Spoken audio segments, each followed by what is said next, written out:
Bismillahirrahmanirrahim. Assalamualaikum warahmatullahi wabarakatuh.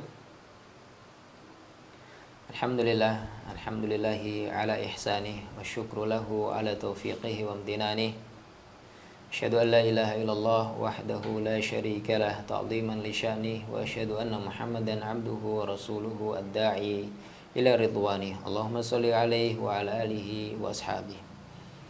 Rabbi syrah li sadri wa yassir li amri wa hlul 'uqdatam min lisani yafqahu qawli. Allahumma ya mu'allima Musa 'allimna wa ya mufahhima Sulaiman fahimna. Allahumma 'allimna ma yanfa'una wanfa'na bima 'allamtana wa zidna ilman wa fahman ya karim.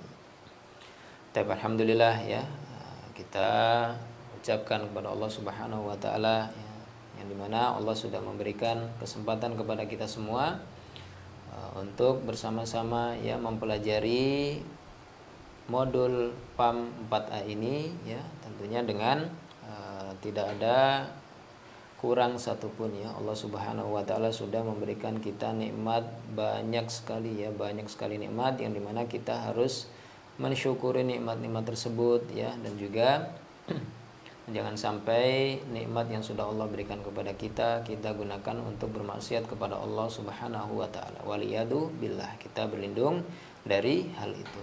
Kita berlindung kepada Allah dari hal itu. Taib salawat salam semoga tetap tercurahkan kepada Nabi Muhammad sallallahu alaihi wasallam ya, tauladan kita, qudwah kita, uswah kita ya, yang sudah menjelaskan ya, yang sudah mengajarkan Islam kepada kita semua ya, sehingga kita bisa tahu ya mana yang halal, mana yang haram ya, kemudian mana yang baik, kemudian mana yang buruk ya. Tentu ini semua ya karena Allah dan juga karena Rasulullah Shallallahu alaihi wasallam. Baik Bapak dan Ummahat rahimani wa rahimakumullah. Pada kesempatan kali ini kita akan melanjutkan pembahasan kita ya untuk modul PAM 4A, dan bab ini ya, bab terakhir yang berkaitan dengan pentingnya tauhid ya, pentingnya tauhid asma wa sifat ya, pentingnya tauhid asma wa sifat. Baik Bapak dan Ummahat rahimani wa rahimakumullah, setelah kita mengetahui ya pentingnya tauhid rububiyah ya, bahwasanya Allah yang mengatur segala alam ini ya, Allah yang menciptakan kita, Allah yang memberi rezeki kepada kita. Kemudian kita juga sudah mengetahui bersama ya pentingnya tauhid uluhiyah ya, hanya kepada Allah Subhanahu wa taala lah ya kita beribadah ya, kita tidak boleh mempersekutukan Allah Subhanahu wa taala. Tapi kemudian kita akan bersama-sama bahas ya untuk tauhid asma wa sifat ya. Tauhid asma wa sifat. Taib. Abah dan Ummahat rahimani wa rahimakumullah. Di bab ini ya, di bab ini ya, tidak ada yang serupa dengan Allah Subhanahu wa taala ya. Kita beritahukan kepada anak-anak kita ya bahwasannya Allah Subhanahu wa taala itu tidak serupa, tidak sama dengan makhluknya, tidak serupa, tidak sama dengan makhluknya, sebagaimana yang sudah dijelaskan oleh Allah Subhanahu wa taala, laisa kamitslihi syai'un wa huwas samiul basir ya, laisa kamitslihi syai'un wa huwas samiul basir. Nah, ini pentingnya tauhid asma wa sifat ya, pentingnya kita meyakini bahwasanya Allah Subhanahu wa taala itu tidak sama dengan makhluknya. Terjemahan dari ayat tadi ya, laisa kamitslihi syai'un, tidak ada sesuatu pun ya yang serupa dengan dia, yang serupa dengan Allah Subhanahu wa taala. Wa huwas samiul basir, dan dialah yang maha mendengar dan maha melihat. Nah, di sini ya perlu kita garis bawahi Abah dan Ummahat bahwasannya ya Allah maha mendengar dan juga Allah maha melihat. Kita beritahukan kepada anak-anak kita bahwasannya Allah Subhanahu wa taala melihat ya, bukan seperti melihatnya manusia ya. Allah Subhanahu wa taala mendengar ya, bukan seperti cara mendengarnya manusia atau seperti cara mendengarnya makhluk-makhluk yang lain ya. Ini pentingnya tauhid asma wa sifat yang kita tanamkan kepada anak-anak kita ya. Maka jangan sampai anak-anak kita memiliki keyakinan ya bahwasannya Allah maha melihat ya. Jadi Allah juga memiliki mata seperti kita. Nah, jangan sampai keyakinan ini ada ya di dalam anak-anak kita ya, karena ini sangat fatal sekali ya, karena ini sangat bahaya sekali. Kita harus meyakinkan kepada anak-anak kita bahwasanya Allah itu tidak serupa dengan makhluknya ya, baik itu dari penglihatannya ya, kemudian dari pendengarannya ataupun dari segi yang lainnya. Taib. Abah dan Ummahat rahimani wa rahimakumullah ya.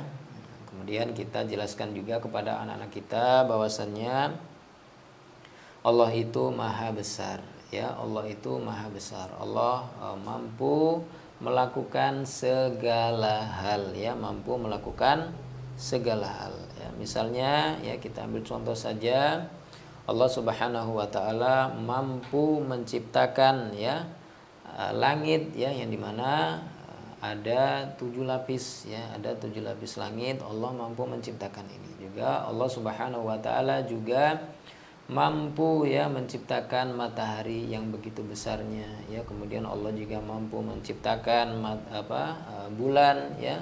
Allah juga mampu menciptakan siang dan juga malam ya. Nah, ini semua harus kita tanamkan kepada anak-anak kita ya.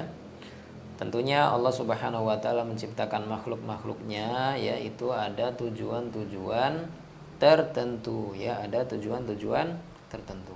Nah, dalam suatu ayat ya, Allah menjelaskan inna fi khalqis samawati wal ardi wa ikhtilafil laili wan nahari la ayatil liulil albab alladzina yadhkuruna Allaha qiyaman wa qu'udan wa 'ala junubihim wa yatafakkaruna fi khalqis samawati wal ard rabbana ma khalaqta hadza batila subhanaka faqina adzabannar.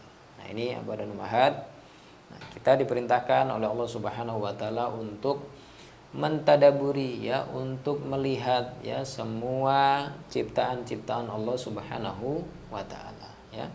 Inna fi khalqis samawati wal ard. Kita disuruh mentadaburi ya dari penciptaan as-samawat, langit ya, kemudian wal ard, penciptaan bumi ya, waqtilafil lail, kita juga diperintahkan untuk mentadaburi penciptaan malam ya, wan nahar, dan juga siang ya. Tentunya ya Allah Subhanahu wa taala memerintahkan kita untuk mentadaburi di 4 hal ini ya, dari penciptaan langit dan bumi, siang dan malam ya, pasti ada tujuannya, pasti ada maksudnya. Nah, salah satu maksud atau tujuan Allah memerintahkan kita untuk mentadaburi 4 hal ini adalah supaya kita bisa semakin dekat kepada Allah Subhanahu wa taala ya, karena setelah kita mentadaburi bersama untuk tanda-tanda kekuasaan Allah tadi ya, dengan penciptaan langit dan bumi, siang malam ya, maka insya Allah ya orang tersebut akan semakin dekat dengan Allah Subhanahu wa taala.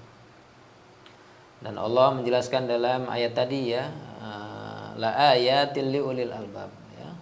Terdapat suatu tanda ya, bagi siapa? Bagi orang-orang ya, bagi orang-orang yang liulil albab, yang memiliki pemikiran atau yang memiliki akal ya. Maksudnya apa ya?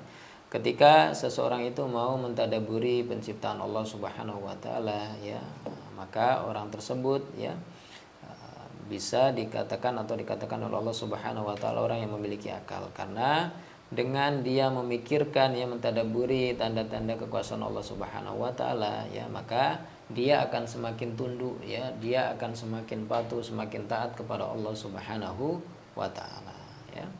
Alladzina yadhkuruna Allaha qiyaman wa qu'udan. Nah, dilanjutkan ya tadi, alladzina yadhkuruna Allaha qiyaman wa qu'udan, yang dimana orang-orang yang mau berfikir ya, bertadabur ya, mentadaburi semua ciptaan Allah Subhanahu wa taala, yadhkuruna qiyaman wa qu'udan, yang dalam posisi duduk ya, wa qu'udan, posisi berdiri ya, wa qu'udan, dan juga dalam posisi duduk ya, wa ala junubihim ya, atau mungkin dalam posisi terbaring ya.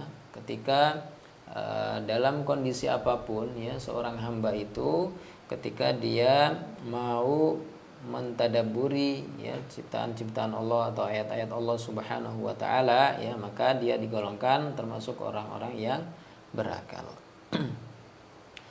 Rabbana ma khalaqta hadza batila. Nah, setelah melihat ciptaan-ciptaan Allah tadi, ya, setelah mentadaburi tanda-tanda kebesaran Allah Subhanahu wa taala, maka seseorang akan berkata, ya, Rabbana ma khalaqta hadza batila. Rabbana, Tuhan kami, ya, ma khalaqta hadza batila. Tidaklah Engkau menciptakan ini semua, ya, dengan sia-sia, Subhanaka faqina adzabannar. Di sini di penghujung ayat ini, ya, menunjukkan bahwasanya semakin seseorang mentadaburi tanda-tanda kebesaran Allah Subhanahu wa taala, ya, maka semakin patuh, ya, semakin taat orang tersebut kepada Allah Subhanahu wa taala. Subhanaka faqina adzabannar. Maka maha suci Engkau, ya Allah, maka peliharalah kami dari siksa neraka. Faqina adzabannar. Baik, ya. Nah, ini Aba dan Ummahat tentang tauhid asma wa sifat, ya, yang wajib kita ajarkan kepada anak-anak kita. Nah, kemudian ini yang tidak kalah penting, ya, Aba dan Ummahat. Mungkin ada dari anak-anak kita yang bertanya, ya, ayah bunda, Allah itu makan nggak sih? Ya, ayah bunda, Allah itu tidur nggak sih? Ya, ayah bunda, Allah itu memiliki tangan nggak sih? Nah, semua hal ini, ya, Aba dan Ummahat, ya, kita ajarkan kepada anak-anak kita bahwasannya, ya, bertanya tentang segala sesuatu yang Allah tidak jelaskan di Al-Quran dan hadis, ya, itu adalah sesuatu yang tidak diperbolehkan dalam agama kita, ya. Tapi saya ulang, ya, karena ini merupakan penting, ya, suatu hal yang penting yang mungkin masih terjadi, ya, ketika anak-anak itu masih kecil misalnya, ya, masih kecil. Taib, ya, mungkin ada dari anak-anak kita yang bertanya, ya, ayah bunda, apakah Allah memiliki tangan, ya, apakah Allah tidur, ya, apakah Allah makan, apakah Allah minum, ya. Nah, pertanyaan-pertanyaan ini, ya, kita jelaskan kepada anak-anak kita bahwasannya anak-anak solih dan solihah, ya, atau anak-anakku, ya, pertanyaan-pertanyaan ini, ya, tidak boleh kita tanyakan, ya, tidak boleh kita tanyakan, ya. Kalau memang tidak dijelaskan dalam Al-Quran dan hadis, maka kita tidak perlu menanyakan segala sesuatu tentang Allah Subhanahu wa taala. Nah, disinilah letak pentingnya, ya, tauhid asma was sifat, ya, tauhid asma was sifat. Dalam surat Al-Anbiya dijelaskan, ya, la yus'alu amma yaf'alu wa hum yus'alun, ya, dan tidak ditanya tentang apa yang diperbuatnya atau yang diperbuat oleh Allah Subhanahu wa taala, akan tetapi wa hum yus'alun, dan merekalah yang akan ditanyai. Nah, merekalah yang akan ditanyai, ya. Maka kita tidak boleh, ya, bertanya tentang bagaimana Allah, ya, kemudian kita tidak boleh juga bertanya, ya, apa sih tujuan Allah menciptakan ini, apa sih tujuan Allah melakukan ini. Nah, ini semua, ya, tidak perlu kita tanyakan, ya, tidak diperbolehkan dalam agama kita. La yus'alu amma yaf'al, ya, tidak ditanya tentang apa yang diperbuat oleh Allah Subhanahu wa taala. Wa hum yus'alun, tapi kitalah yang akan dimintai pertanggungjawaban, kitalah yang akan ditanyai, ya, apa saja yang sudah kita lakukan selama hidup di dunia. Maka sebagai penutup, ya, Badan Ummahat, sekali lagi kita tanamkan kepada anak-anak kita, ya, pentingnya tauhid asma wa sifat, ya, sebagai hamba Allah, ya, kita sebagai manusia, sebagai hamba Allah, ya, maka kita harus memiliki prasangka baik, ya, husnudzon kepada Allah Subhanahu wa taala atas apa yang sudah Allah takdirkan untuk manusia, baik itu takdir baik ataupun takdir buruk, ya. Nah, ini Badan Ummahat, ya, mudah-mudahan bisa difahami dengan baik pentingnya mengajarkan tauhid asma was sifat kepada anak-anak kita, ya. Akhirnya kira cukup, ya. Sallallahu ala nabiyina Muhammad wa ala alihi wa ashabihi ajma'in. Wassalamualaikum warahmatullahi wabarakatuh.